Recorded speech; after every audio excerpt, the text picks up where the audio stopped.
बिस्मिल्लाहिर्रहमानिर्रहीम अस्सलाम वालेकुम स्टूडेंट्स। आज की इस वीडियो में हम सॉल्व करने जा रहे हैं एक्सरसाइज 6.2 10th क्लास मैथमेटिक्स। पहले 4 क्वेश्चन इस एक्सरसाइज के हम सॉल्व कर चुके हैं। अभी हम इसको 5 से आगे बढ़ेंगे। ठीक है बच्चों, तो क्वेश्चन नंबर 5 को देखते हैं। क्वेश्चन नंबर 5 में कहा जा रहा है the marks obtained by the students of class 11 in the mathematics are given below. Compute arithmetic mean by direct and indirect method. बच्चों क्या करना है, अरिथमेटिक मीन फाइंड करना है डायरेक्ट मेथड से और इनडायरेक्ट मेथड से, राइट। ओके, तो सबसे पहले हम ये देखते हैं कि हमारे पास जो डाटा गिवन है वो अनग्रुप डाटा है या ग्रुप डाटा है। तो ये टेबल दिया गया, आप देख सकते हैं। इसके अंदर क्लासेस आपको नजर आ रही है, 0 से 9 तक क्लास है, 10 से 19 की क्लास है, यानी ग्रुप डाटा है। तो ग्रुप डाटा दिया गया, ग्रुप डाटा के अंदर हमारे पास अलग फार्मूले होते हैं और अनग्रुप डाटा के हमारे पास अलग फार्मूले होते हैं। यहाँ पर मैंने सारा कंसेप्ट पहले बता चुका हूँ बच्चों कि अरिथमेटिक मीन के अंदर 2 मेन कैटेगरीज हैं, एक अनग्रुप डाटा के लिए, दूसरी ग्रुप डाटा के लिए। हमने क्योंकि हमारे पास ग्रुप डाटा है तो हम इसको डील करेंगे, ठीक है। अब इसके अंदर फर्दर 2 मेथड होते हैं, अरिथमेटिक मीन फाइंड करने का डायरेक्ट मेथड और इनडायरेक्ट मेथड। इन्हीं दोनों फॉर्मूलों को यूज करते हुए हम इस क्वेश्चन को सॉल्व करेंगे, ठीक है। तो सबसे पहले आप इनके फॉर्मूले लिखा करें। ये आपने फॉर्मूला लिखा। हम सबसे पहले बात करते हैं इसके डायरेक्ट मेथड की। डायरेक्ट मेथड में हम क्या फॉर्मूला यूज करते हैं, summation F x divided by summation of F. अब इस फॉर्मूले के अंदर क्या क्या चीजें हैं उसी के अकॉर्डिंग हम टेबल को कंस्ट्रक्ट करेंगे, ठीक है। इसमें आपको फ्रीक्वेंसी नजर आ रही है कि फ्रीक्वेंसी तो खैर उसने खुद भी दी हुई है, ठीक है। इसके अलावा आपको एक्स नजर आ रहा है। ये एक्स बेसिकली बच्चों यहाँ पर मिड पॉइंट को रिप्रेजेंट कर रहा है, ठीक है। तो आपने याद रखना है कि frequency multiply by mid point होता है, ठीक है ना। और नीचे क्या होगी, फ्रीक्वेंसी का सम है। तो सिंपली आपने इस टेबल को इस तरह से कंस्ट्रक्ट करना है। पहले आपने ये क्लासेस मेंशन कर देनी, 0 से 9, 10 से 19 करते करते 60 से लेकर 59 तक। फिर उसके बाद क्या करेंगे, इनके मिड पॉइंट निकाल लेंगे। कैसे निकालते हैं मिड पॉइंट, आपको पता है। ये इनिशियल वैल्यू है, ये फाइनल वैल्यू। ये पहली और दूसरी वैल्यू को प्लस करके आप 2 पे डिवाइड करें। अब 0 + 9 कितना होता है, 9 ही होता है। उसको 2 से डिवाइड करें तो मिलेगा 4.5। 10 + 19 को प्लस करेंगे 2 से डिवाइड तो मिलेगा 14.5। 20 + 29 को ऐड करके 2 पे डिवाइड करेंगे तो मिलेगा 24.5। 30 + 39 को ऐड करके 2 पे डिवाइड करेंगे तो मिलेगा 34.5। इसी तरह करते करते 60 + 69 को ऐड करके आप 2 पे डिवाइड करेंगे तो मिलेगा आपको 64.5। इसके अलावा बच्चों फ्रीक्वेंसी आपको खुद उसने बताई हुई है, ठीक है। वो फ्रीक्वेंसी यहाँ पे आप नोट कर लें, F 2 10 5 9 7 1 तक, ठीक है। ये फ्रीक्वेंसी नोट कर ली। अब इस फार्मूले के अंदर अगर आप देखें तो ये frequency multiply by mid point की समेशन चाहिए। ये साइन समेशन यानी सम के लिए इस्तेमाल होता है, frequency multiply by mid point. तो ये रही फ्रीक्वेंसी, ये रहा मिड पॉइंट, दोनों को मल्टीप्लाई करें तो हमें एफ एक्स मिल जाएगा, ठीक है। ये देखें 4.5 को 2 से मल्टीप्लाई किया 9, 14.5 को 10 से मल्टीप्लाई किया तो आ गया हमारे पास 145, ठीक है। इसी तरह से आपने फ्रीक्वेंसी को मल्टीप्लाई करते जाना है मिड पॉइंट से तो आपको एफ एक्स मिल जाएगा, ठीक है। ये सारे के सारी वैल्यूज क्या हैं, एफ एक्स की हैं। अब यहां पर देखिए ये समेशन लिखा हुआ है, ठीक है, मतलब जमा प्लस करना है, आपने सबको ऐड करना है। तो इन सबका सम जो है ना हमारे पास वो क्या कराएगा, समेशन ऑफ एफ एक्स, और वो कितना बन जाएगा 1300। इन सबको आप ऐड कर लो बच्चों कैलकुलेटर से, आपको मिलेगा 1300। नीचे क्या चाहिए, सम ऑफ फ्रीक्वेंसी। तो ये रही फ्रीक्वेंसी, इन सबको आप ऐड करेंगे तो आपके पास समेशन फ्रीक्वेंसी यानी टोटल फ्रीक्वेंसी आ जाएगी कितनी, 40।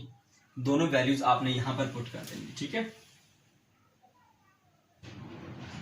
इसकी जगह पे आ जाएगा 1300, ठीक है, और नीचे क्या आ जाएगा हमारे पास 40, सही है। तो 1300 को जब आप 40 से डिवाइड करेंगे तो बच्चों आपको क्या आंसर मिलेगा, आपको जी आंसर मिलेगा 32.5, 32.5, ठीक है।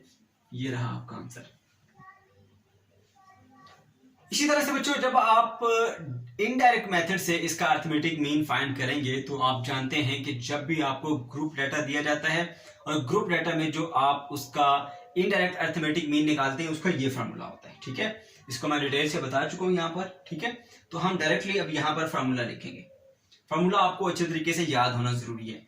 अब बच्चों इसमें देखिए इसमें क्या क्या चीजें हैं। इसमें एक कांस्टेंट ए है, एक फ्रीक्वेंसी एफ है, डी डेविएशन को रिप्रेजेंट कर रहा है, नीचे बी सम ऑफ फ्रीक्वेंसी है, ठीक है।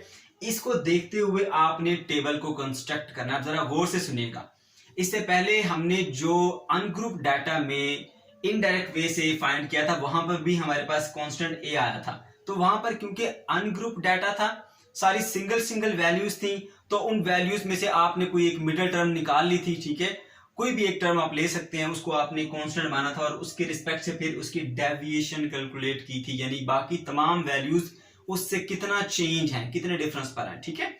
तो अब यहां पर जो आपको डाटा दिया गया ना बच्चों, ये क्लासेस की फॉर्म में दिया गया है, ठीक है। अब इसमें कोई एक सिंगल पॉइंट नहीं है, 0 से लेकर 9 तक है।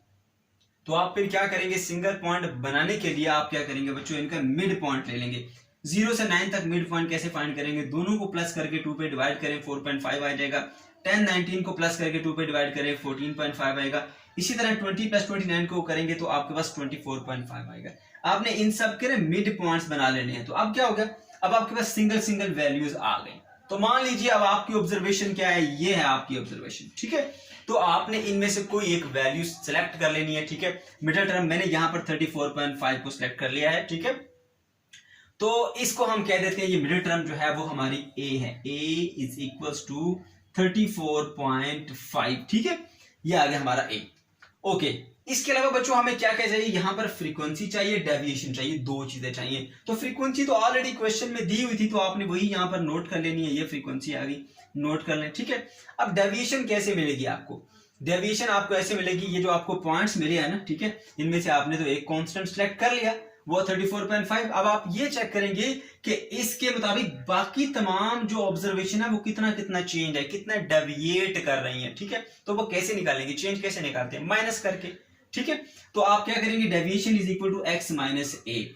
इस ऑब्जर्वेशन में से आप माइनस करेंगे इस कांस्टेंट a को, ठीक है। तो देखिए 4.5 में से a आपने माइनस किया, 4.5 माइनस 34.5 तो मिला -30, ये डेविएशन d आ गई। इसमें डेविएशन चेक करना चाहते हैं तो 14.5 से 34.5 माइनस करें, -20 की डेविएशन आई। इसमें चेक करें 24.5 में कितनी डेविएशन आई है, तो माइनस करेंगे 34.5 मिला -10। इसी तरह से 34.5 में से माइनस करेंगे 34.5 तो 0, यानी नो डेविएशन, कोई चेंज नहीं आया। 34.5 माइनस 34.5 0 होता है, ठीक है, कोई डेविएशन नहीं है। इसी तरह से बच्चों आपने क्या करना है, इन सब वैल्यूज में से 34.5 जो आपने एक कांस्टेंट सेलेक्ट किया है उसको माइनस करेंगे, तो यहां पर आ जाएगी आपके पास डेविएशन, ओके। अब देखो यहां पर f मल्टीप्लाई बाय d है, यानी फ्रीक्वेंसी डेविएशन से क्या हो रही है, मल्टीप्लाई। तो क्या करना है आपने बच्चों, ये फ्रीक्वेंसी दी हुई है, ये डेविएशन दी, दोनों को करिए मल्टीप्लाई, ठीक है। 2 इंटू -30 कितना होगा, -60। 10 इंटू -20 कितना होगा, -200। 5 इंटू -10 कितना होगा, -50। 9 इंटू 0 कितना होगा, 0। तो इस तरह से फ्रीक्वेंसी की वैल्यू को आपने डेविएशन की वैल्यू से मल्टीप्लाई कर देना है। जैसे यहाँ पर 7 है, उसको 20 से मल्टीप्लाई किया तो 140 मिल गया। इसी तरह यहाँ पर 1 है, तो इसको आप 30 से मल्टीप्लाई करेंगे तो आपको 30 मिल जाएगा। ये आपने FD कैलकुलेट कर लिया। उससे नेक्स्ट स्टेप में देखिए, यहाँ पर समेशन नजर आ रही है आपको, ठीक है। सम ऑफ FD, यानी F और D की जो प्रोडक्ट है उसका सम लेना है, प्लस करना है, ऐड करना है। तो ये सारी वैल्यूज क्या है, FD की वैल्यूज है, ये सारी की सारी, ठीक है। सबको प्लस कर लो कैलकुलेटर से, -60 -200 -50 0 +60 +140 +30, तो आंसर मिलेगा आपको -80, ठीक है। तो ये सारी की सारी वैल्यू आपके पास हो जाएगी बच्चों। ए की वैल्यू कितनी सिलेक्ट की थी आपने, 34.5 और प्लस सम ऑफ FD कितना आया हमारे पास, -80 और नीचे क्या है, सम ऑफ फ्रीक्वेंसी। बच्चों ये है फ्रीक्वेंसी, इन सबको आप ऐड कर लें, ठीक है। 2 + 10 + 5 + 9 + 6 + 7 + 1 तो मिलेगा 40। तो इस सम को आप यहां लिख दीजिए, ये 40 41 दा 40 और 42 दा क्या होता है 80, क्या बन जाएगा 34.5, लेकिन क्या माइनस था तो माइनस का 2, तो ये क्या बन जाएगा 32.5। ये आ गया बच्चों आपका आंसर। तो ये था हमारे पास इनडायरेक्ट मेथड, ठीक है। सबसे आसान तरीका यही है, 2 फार्मूले थे लेकिन उसमें से जो ज्यादा आसान था मैंने उस फार्मूले से आपको सॉल्व करके ये बता दिया। चलिए बच्चों अब आप बढ़ते हैं क्वेश्चन नंबर 6 की जानिब, जिसमें कहा जा रहा है the following data related to the ages of children in a school. ये कुछ डाटा आपको दिया गया है जो चिल्ड्रन की एजेस से रिलेटेड है, ठीक है। 4 से 6 साल के कुछ बच्चे हैं, उनकी 10 की तादाद है। 7 से 9 वाले 20 बच्चे हैं, 10 से 12 की एज वाले 13 बच्चे हैं और 13 से 15 वाले 7 बच्चे हैं। टोटल हमारे पास है 50, ठीक है। हमें क्या करना है, compute the mean age. Mean age find करनी है। सिंपल मीन या अर्थमेटिक मीन एक ही समझा जाता है, तो हम इसको अर्थमेटिक मीन कंसीडर करेंगे by direct and shortcut method. Direct method से भी अर्थमेटिक मीन निकालना है और उसके बाद शॉर्टकट मेथड यानी इनडायरेक्ट मेथड से भी हमने अरिथमेटिक मीन को फाइंड करना है, और साथ ही साथ दो चीजें और भी फाइंड करनी है बच्चों, यहाँ पर आपको harmonic mean and geometric mean भी फाइंड करना है। तो ये क्वेश्चन के 4 पार्ट्स हैं, ठीक है। Arithmetic mean by direct method, arithmetic mean bye indirect method, geometric mean and harmonic mean. सही है। तो क्वेश्चन थोड़ा सा लेंथी जरूर है लेकिन मुश्किल जरा भी नहीं है बच्चों। स्टार्ट करते हैं इसको। इसमें आपको सबसे जरूरी चीज फार्मूले याद होने चाहिए। सिर्फ फार्मूला अगर याद है आपको तो बहुत ही आसानी के साथ आप इसको फाइंड कर सकते हैं, ठीक है। सबसे पहले हम बात कर लेते हैं arithmetic mean by direct method की। तो arithmetic mean by direct method का फार्मूला क्या होता है, ये लिखा है हमारे पास, arithmetic mean by direct method is equal to x bar कहते हैं इसको, यानी इससे रिप्रेजेंट करते हैं, and that is equal to summation of f(x) divided by summation of f। अब इसमें f क्या है, फ्रीक्वेंसी है, ठीक है। x बच्चों यहाँ पर मिड पॉइंट को रिप्रेजेंट कर रहा है, ये बात आपने याद रखनी है, यानी फ्रीक्वेंसी और मिड पॉइंट की ये प्रोडक्ट है, उसको सम लेना है, और नीचे सम ऑफ f, ठीक है। f बता चुका हूँ फ्रीक्वेंसी है। तो जब आप इसका टेबल कंस्ट्रक्ट करते हैं तो सबसे पहले जो चीजें बताई गई है ये टेबल में, ठीक है, आपको क्लास बताई गई है और फ्रीक्वेंसी बताई हुई है। तो पहली क्लास और फ्रीक्वेंसी को आप शो करना चाहते हैं, शो कर लें। उसके बाद देखिए यहाँ पर मिड पॉइंट की बात हो रही है, तो आपको एक कॉलम यहाँ पर मिड पॉइंट का बनाना है। मिड पॉइंट कैसे निकालते हैं, ये इनिशियल वैल्यू ये फाइनल वैल्यू दोनों को ऐड करके 2 पे आप डिवाइड कर देंगे। जैसे मैंने 4 + 6 किया तो 10 आया, 10 डिवाइडेड बाय 2 क्या होता है 5, तो ये मेरे पास 5 आ गया, ठीक है। इसी तरह से ये हमारे पास 7 + 9 16 होता है, 2 से डिवाइड किया तो 8 आ गया। तो आपने बच्चों इनके ना मिड पॉइंट्स निकाल लेने हैं, राइट, क्योंकि यहाँ पर मिड पॉइंट का जिक्र आ रहा है। ओके, मिड पॉइंट भी निकाल लिया आपने। अब देखो क्या रिक्वायरमेंट है यहाँ पर, फ्रीक्वेंसी जो है वो मिड पॉइंट से मल्टीप्लाई हो रही है, तो आप एक कॉलम ऐसा बनाएंगे जिसमें फ्रीक्वेंसी को इससे मल्टीप्लाई कर देंगे मिड पॉइंट से। ये रही हमारी फ्रीक्वेंसी, ये है मिड पॉइंट, दोनों को बच्चों मल्टीप्लाई करो, ठीक है। 5 × 10 50 हो जाएगा, 8 × 20 160 हो जाएगा, 11 × 13 143 हो जाएगा, और 14 हमारे पास इनको 7 से मल्टीप्लाई करेंगे तो 98 आएगा, ठीक हो गया। fx निकाल लिया। अब फार्मूले की क्या डिमांड है कि वो सम ऑफ fx कह रहा है, ये भी fx, ये भी fx, ये भी, ये सारी fx हैं, आपको इन सब का सम करना है। तो समेशन का मतलब सिंपली जमा करना होता है, इन सब को ऐड कर लो, 50 + 160 + 143 + 98 तो मिलेगा आपको 451। तो ये आ गया सम ऑफ f of x, ठीक है, दैट इज इक्वल टू 451। ये वैल्यू आपने यहां पर पुट कर देनी है, ठीक है, 451। उसके बाद नीचे क्या है, सम ऑफ फ्रीक्वेंसी। देखो बच्चों फ्रीक्वेंसी दी हुई है 10 + 20 + 13 + 7 ऐड कर लो, सबको बनेगा 50, ठीक है, उधर बताई भी गई है 50 है टोटल। तो आपने इस सम ऑफ फ्रीक्वेंसी की जगह पे 50 लिख देना है। तो 451 को जब आप 50 से डिवाइड करेंगे तो आपको आंसर मिलेगा 9.02। ये आ गया हमारे पास arithmetic mean by direct method. अब इसी को हमने फाइंड करना है बाय इनडायरेक्ट मेथड। तो बच्चों आप ऊपर हेडिंग लगा देंगे, इनडायरेक्ट मेथड से हम इसको सॉल्व कर रहे हैं, ठीक है। तो फिर ये बताऊंगा कि आपको सबसे इंपॉर्टेंट चीज फार्मूला आना चाहिए। फार्मूला क्या है इनडायरेक्ट मेथड का बच्चों, आपके पास x bar is equal to a plus sum of fd divided by f। अब इसमें कौन कौन सी चीजें हैं जरा गौर से देखिए। एक तो a है ना, ये कांस्टेंट, बताता हूँ कांस्टेंट क्या होता है, इसको डिटेल से बताता हूँ आपको। फिर ये यहाँ पर क्या है, फ्रीक्वेंसी f क्वेश्चन में बताई गई है। d डेविएशन है, डेविएशन क्या होती है, कैसे फाइंड करते हैं अभी आपको बताता हूँ।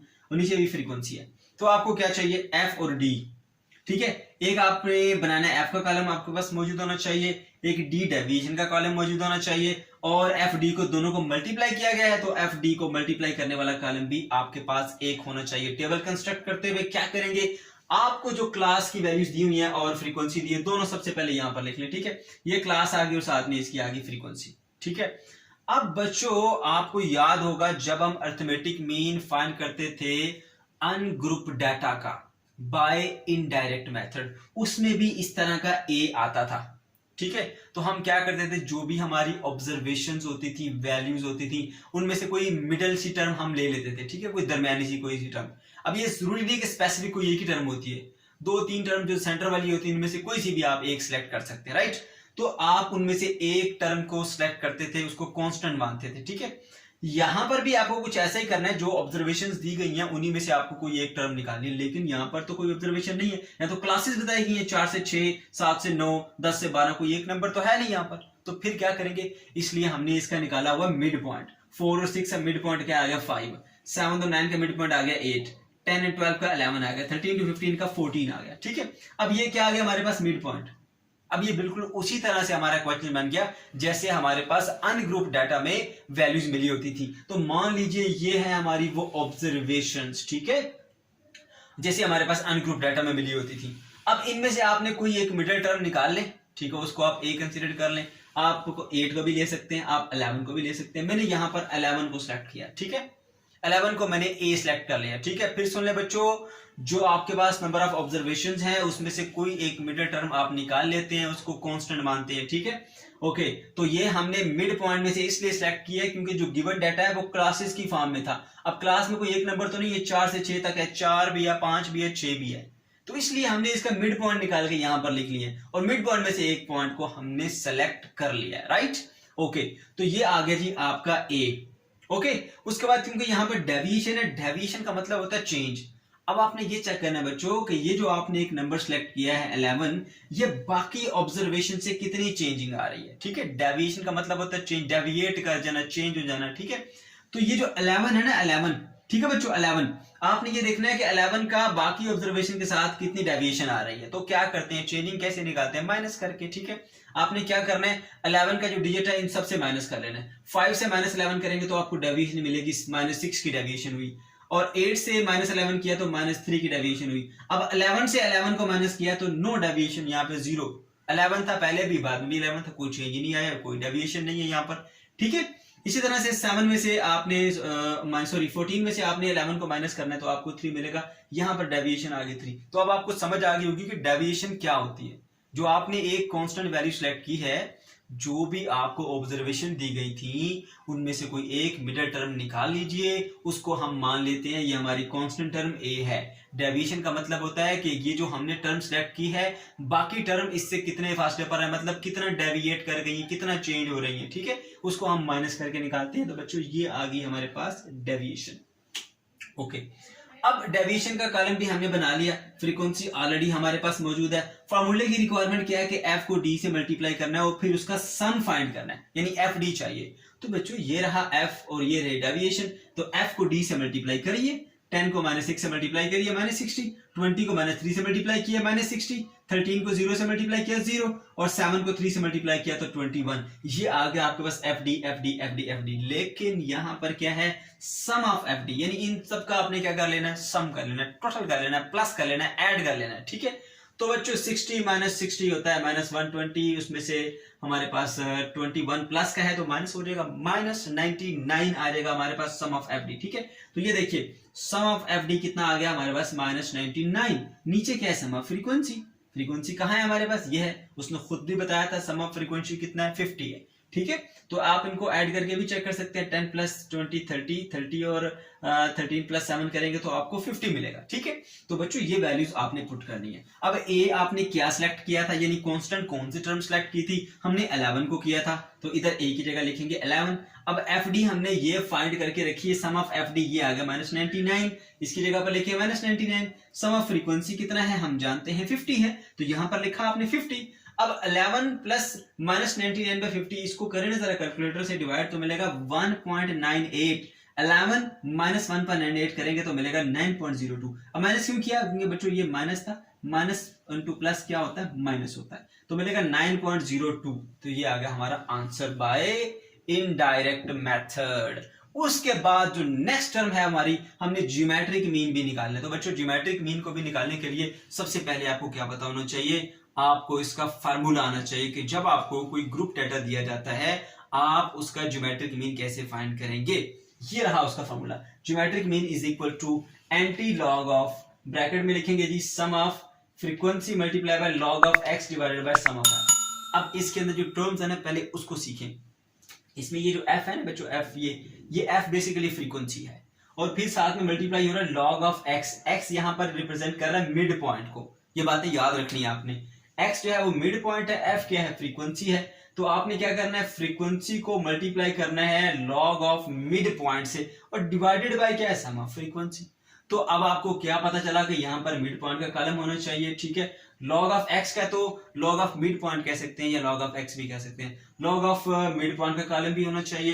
फिर देखिए एफ जो है वो लॉग ऑफ एक्स से मल्टीप्लाई हो रहा है, तो एक कॉलम में आप इन दोनों को मल्टीप्लाई कर लें, ठीक है। फिर सुन लें, फ्रीक्वेंसी का कॉलम चाहिए क्योंकि एफ इस्तेमाल हो रहा है, मिड पॉइंट का कॉलम चाहिए क्योंकि इसमें मिड पॉइंट इस्तेमाल हो रहा है। उसके बाद देखिए ये लॉग लिया जा रहा है मिड पॉइंट का, तो एक कॉलम ऐसा बनाओ जिसमें मिड पॉइंट का लॉग ले लो, फिर क्या हो रहा है, f मल्टीप्लाई हो रहा है log ऑफ x से, तो एक कॉलम ऐसा बनाओ जिसमें f मल्टीप्लाई हो जाए log ऑफ मिड पॉइंट से। ये पॉइंट माइंड में रखने आपने। अब देखिए अभी हम इसको सॉल्व कर लेते हैं बच्चों। सबसे पहले क्लास लिखी हमने जो डाटा दिया गया था और साथ में लिख दी उसकी फ्रीक्वेंसी। ठीक है, मिड पॉइंट इस्तेमाल हुआ। आप मिड पॉइंट निकालने पहले इन दोनों को प्लस करके 2 पे डिवाइड करिए बच्चों। तो 6 प्लस 4 10 होता है, 10 डिवाइडेड बाय 2 होता है 5, तो आपके पास 5 आ गया। इसी तरह 7 प्लस 9 कितना होता है हमारे पास 16 डिवाइड बाय 2 करेंगे तो 8 मिलेगा। ऐसे ही सबके मिड पॉइंट आपने फाइंड कर लिए। उसके बाद यहां पर आपको log ऑफ x नजर आ रहा है। x क्या बताया था मैंने, mid point. log of mid point नजर आ रहा है तो आप एक कॉलम ऐसा बनाएंगे जिसमें आप मिड पॉइंट का log ले लेंगे। तो सिंपली अपने कैलकुलेटर से आपने लिखना है log और उसके बाद 5 दबा देना, तो आपको एक लंबी चौड़ी सी वैल्यू मिलेगी। आपने उससे 0 के बाद 5 डिजिट तक लिख लेना है। ठीक है, 0.69897। उसके बाद फिर आपने लिखना है log ऑफ 8 करेंगे 0.90309 आ जाएगा। फिर आप करेंगे log ऑफ 11 मिलेगा 1.04139। फिर आप log ऑफ 14 लेंगे तो मिलेगा 1.14613। सबके log ले लिए। ओके, उसके बाद देखिए क्या है, log ऑफ x जो है वो मल्टीप्लाई हो रहा है f के साथ, यानी फ्रीक्वेंसी से मल्टीप्लाई हो रहा है। तो ये रहा फ्रीक्वेंसी का कॉलम और ये रहा log ऑफ x का कॉलम। इन दोनों को मल्टीप्लाई करिए। 10 इंटू 0.69897 करें तो 6.9878 मिलेगा। 20 इंटू 0.90309 करेंगे तो 18.0618 मिलेगा। 13 को 1.04139 मिलेंगे तो 13.53807 मिलेगा। 7 को 1.14613 से मल्टीप्लाई करेंगे तो आपको मिलेगा बच्चों 8.02291। ठीक है, ये क्या आ गया आपके पास, f यानी frequency multiply bye log of x। ठीक है, अब फिर देखिए यहां पर frequency into log of x पूरा बना लिया हमने। अब इस सब का क्या करना है, सम। ये समेशन का साइन नजर आ रहा है, तो ये सब क्या है, f log of x, f log of x, f log of x, f log of x। इन सबका हमको चाहिए सम। तो सबको बच्चों करिए ऐड कैलकुलेटर से, तो मिलेगा 46.61248। ये आ गया आपके पास ऊपर वाली टर्म पूरी की पूरी, यानी ये वाली। इस टर्म को यहां लिख दिया, उसकी जगह पे 46.61248 लिख दिया। नीचे क्या सम ऑफ फ्रीक्वेंसी, हम जानते हैं सम ऑफ फ्रीक्वेंसी हमें क्या बताई गई है बच्चों, 50 बताई गई है। तो आपने इसकी जगह पे क्या लिख देना है, 50 लिख देना है। ठीक है, यहां लिख दिया नीचे 50। अब 46.6128 को 50 से डिवाइड करिए तो क्या मिलेगा 0.932296। ठीक है, उसके बाद देखिए यहां पर एंटी लॉग लगा हुआ है, तो आप दबाएंगे कैलकुलेटर से शिफ्ट दबाएंगे, फिर लॉग दबाएंगे और उसके बाद 0.932296 दबा के इक्वल दबाएंगे तो आपको मिलेगा बच्चों 8.55। और ये आ गया हमारे पास ज्योमेट्रिक मीन। अब हम बात करेंगे जी हार्मोनिक मीन की। बच्चों हार्मोनिक मीन का भी सबसे पहले आपको फार्मूला ही आना चाहिए, क्योंकि सारी गेम यहां फार्मूले की है। अगर आपको फार्मूले याद हैं तो बहुत आसानी के साथ आप टेबल को भी कंस्ट्रक्ट कर सकते हैं और अपना पूरा क्वेश्चन आसानी से सॉल्व कर सकते हैं। ठीक है, इसका क्या फार्मूला होता है, देखो harmonic mean is equal to sum of f divided by sum of f divided by x आ गया। अब जरा गौर करो यहाँ पर क्या क्या चीजें इस्तेमाल हो रही, फ्रीक्वेंसी की बात हो रही है और इसके अलावा क्या है, x आता है हमारे पास मिड पॉइंट। तो आपको क्या करना है, टेबल कैसे कंस्ट्रक्ट करना है, यहां से आपको आइडियाज बता रहा हूं, माइंड में कैसे सोचेंगे आप। एक तो कॉलम होगा फ्रीक्वेंसी का, ठीक है, और क्योंकि इसमें x आ रहा है, x को हम मिड पॉइंट से रिप्रेजेंट कर रहे हैं यहाँ पर, तो अब मिड पॉइंट का भी एक कॉलम आपको बनाना पड़ेगा। ठीक है, एक कॉलम आपका ग्रुप में मिड पॉइंट का भी आ गया। ठीक है, इसके अलावा आप देखिए f डिवाइडेड बाय x भी है, तो फिर आपको एक कॉलम ऐसा बनाना है जिसमें आप फ्रीक्वेंसी को डिवाइड करेंगे मिड पॉइंट से, क्योंकि यहाँ पर इसकी रिक्वायरमेंट है। ठीक है, तो ये चीजें आपको फाइंड करनी। देखिए बच्चों सबसे पहले आपने जो यहाँ क्वेश्चन में दी गई क्लास और फ्रीक्वेंसी है वो नोट कर लेनी है। ठीक है, ये आ जाती है हमारे पास class 4 to 6, 7 to 9, 10 to 12, 13 to 15 और साथ ही इसकी फ्रीक्वेंसी भी नोट कर लेनी है 10, 20, 13, 7 जो कि क्वेश्चन में हमें गिवन है। ठीक है, ओके। अब उसके बाद क्या चाहिए, यहाँ पर x इस्तेमाल हो रहा है, मिड पॉइंट चाहिए होगा। अंडरस्टूड सी बात है, मिड पॉइंट कैसे फाइंड करेंगे, 4 + 6 करके 2 पे डिवाइड करेंगे। ठीक है, तो 4 + 6 कितना होता है, 4 + 6 होता है 10, डिवाइडेड बाय 2 करेंगे तो 5 मिल जाएगा। आपकी आ गई यहाँ पर मिड पॉइंट आ गया 5। इसी तरह से 7 और +9 डिवाइडेड बाय 2 करेंगे तो 8 मिलेगा आपको। ठीक है, इन सब के मिड पॉइंट इस तरह से आप फाइंड कर लेंगे, 5, 8, 11 एंड 14। ये आ गए हमारे पास इनके मिड पॉइंट्स। ओके, उसके बाद देखिए मिड पॉइंट्स को फाइंड करने के बाद यहाँ आपको नजर आ रहा होगा f डिवाइडेड बाय x, तो आपको यहाँ पर एक कॉलम ऐसा बनाना है जहां फ्रीक्वेंसी को मिड पॉइंट से डिवाइड करना पड़ेगा आपको। तो ये आपने कॉलम बना लिया f डिवाइडेड बाय x, तो 10 डिवाइडेड बाय 5 कर देंगे। देखो अब f क्या है, फ्रीक्वेंसी 10 है, मिड पॉइंट 5 है, 10 बाय 5 कर देंगे इज इक्वल टू 2, 20 बाय 8 करेंगे 2.5, 13/11 करेंगे 1.18, 7/14 करेंगे तो 0.50 आपके पास आ जाएगा। ठीक है बच्चों, इस तरह से f बाय एक्स की वैल्यूज को भी आपने कैलकुलेट कर लिया। अब देखिए दोबारा फॉर्मूले में, तो आपको नीचे क्या चाहिए, सम ऑफ f बाय एक्स। तो ये सारे f बाय एक्स की वैल्यूज हैं, इन सबको ऐड कर लेंगे तो सम ऑफ f बाय एक्स मिल जाएगा।